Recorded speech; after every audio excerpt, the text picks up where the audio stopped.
পেনশনারদের বিশেষ সুবিধা plus increment সহ কত টাকা মাসিক পেনশন বাড়ছে আজকের এই ভিডিওতে আপনাদেরকে জানাবো।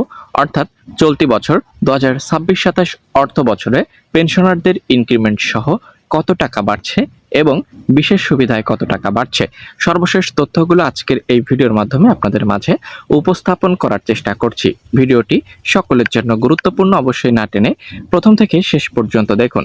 তার আগে প্রত্যেকের কাছে ছোট করে একটি রিকোয়েস্ট করব, যদি চ্যানেলের নতুন দর্শক হয়ে থাকেন এবং এখনো চ্যানেলটিকে সাবস্ক্রাইব করে না থাকেন, চ্যানেলটিকে সাবস্ক্রাইব করুন।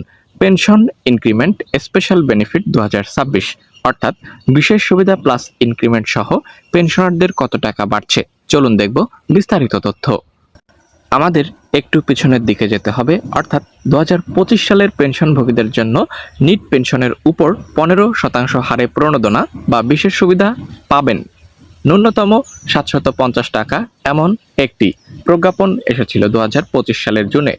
সেই প্রজ্ঞাপন অনুযায়ী আপনারা 750 টাকা বিশেষ সুবিধা পেয়েছেন এবং এখানে 2026-এর স্পেশাল বেনিফিট অর্থাৎ বিশেষ সুবিধা সহ ইনক্রিমেন্ট সহ কত টাকা পাবেন সেই হিসাবগুলো আপনাদেরকে পর্যায়ক্রমে দেখানোর চেষ্টা করছি।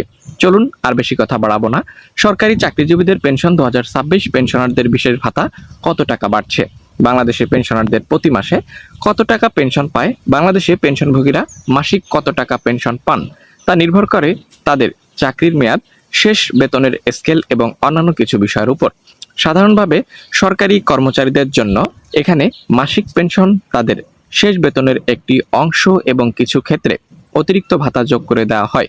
সর্বনিম্ন 5 বছর চাকরি করলে পেনশন পাওয়া যায়, তবে চাকরির মেয়াদ যত বেশি পেনশনও তত বেশি হবে। সাধারণত পেনশনযোগ্য চাকরিকাল 15 বছর বা তার বেশি হলে একজন কর্মচারী পূর্ণ পেনশন পাওয়ার যোগ্য হন। চলুন দেখব এখানে সর্বনিম্ন পেনশন কত, তা তো আপনারা অবশ্যই জানেন। পেনশনারদের বিশেষ সুবিধা 2026, চলুন আমরা যদি আপনাদেরকে দেখানোর চেষ্টা করি। ধরুন 15,745 টাকা মোট পেনশন, চিকিৎসা ভাতা 1500 টাকা বাদ দিয়ে থাকে 14,245 টাকা, 678 টাকা পূর্বের বিশেষ সুবিধা বাদ দিলে নিট পেনশন 13,567 টাকা, এটি 2025-এর হিসাব অনুযায়ী এবং বর্তমান হিসাব অনুযায়ী এখানে টোটাল পেনশন প্রায় 3500 টাকার মতো। পেনশনারদের প্রতি বছর ইনক্রিমেন্ট হয় কিনা এটি আপনারা জানেন, ইনক্রিমেন্ট হয় 5 থেকে 10% হারে এবং এবছর 1 জুলাই 2026 থেকে অর্থাৎ চলতি বছর 26-27 অর্থ বছরে পেনশনারদের কি পরিমাণ পেনশন বৃদ্ধি পেয়েছে তার একটি নমুনা আপনাদেরকে দেখাবো। চলুন ভিডিওতে চলে যাই। এখানে আপনারা দেখতে পাচ্ছেন 2026 সালে পেনশনারদের বার্ষিক 5% ইনক্রিমেন্ট 1 জুলাই থেকে স্বয়ংক্রিয়ভাবে মূল পেনশনের সাথে যুক্ত হয়েছে। এছাড়াও প্রস্তাবিত পে স্কেল অনুযায়ী তাদের মাসিক পেনশন 20,000 টাকা কম, তাদের পেনশন 100% বৃদ্ধি 20,000 থেকে 40,000 টাকা পর্যন্ত, 75% এবং 40,000 টাকার বেশি যাদের, তাদের 55% পর্যন্ত পেনশন বৃদ্ধি করার জন্য সুপারিশ করা হয়েছে, এটি আমরা সবাই জানি। তাহলে পেনশনের মূল টাকার উপর 5% হারে এই ইনক্রিমেন্ট কিভাবে হিসাব করবেন? উদাহরণস্বরূপ, যদি কারো মূল পেনশন প্রতি মাসে দেখতে পাচ্ছেন এখানে 10,000 টাকা হয়, তবে 5% হারে বার্ষিক ইনক্রিমেন্টে তার পেনশন 500 টাকা বৃদ্ধি পেয়েছে। চলুন আরও কিছু গুরুত্বপূর্ণ তথ্য আপনাদের মাঝে উপস্থাপন করব।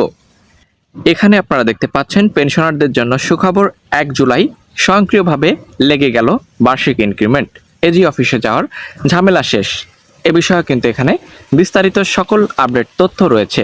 দূর হলো ম্যানুয়াল ভোগান্তি ও অনিয়ম, অনলাইনে কিছু করার নেই, আগস্টেই পেনশন মিলবে, অর্থাৎ আগস্টের পেনশনেই বাড়তি সুবিধা বা বাড়তি টাকা সেটি আপনারা পেয়ে যাবেন অ্যাকাউন্টে।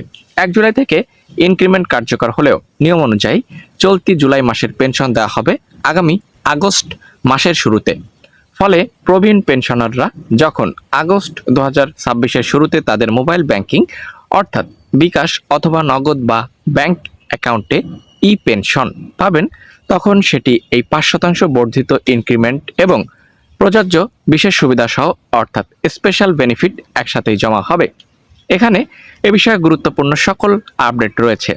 যেমন এক নজরে পেনশনারদের ইনক্রিমেন্ট আপডেট যদি দেখাই, কার্যকর 1 জুলাই 2026 থেকে ইনক্রিমেন্টের হার নিট পেনশনের উপর 5%, পদ্ধতি শতভাগ স্বয়ংক্রিয় বা অটোমেটিক আইবাস প্লাস প্লাস সিস্টেমের মাধ্যমে প্রাপ্তি আগস্ট মাসের পেনশনের সাথে সরাসরি ব্যাংক অথবা মোবাইলে চলে আসবে। এই ছিল আজকের ছোট একটি ভিডিও। আশা করছি উপকৃত হবেন। অবশ্যই চ্যানেলকে সাবস্ক্রাইব করার জন্য অনুরোধ করা হলো।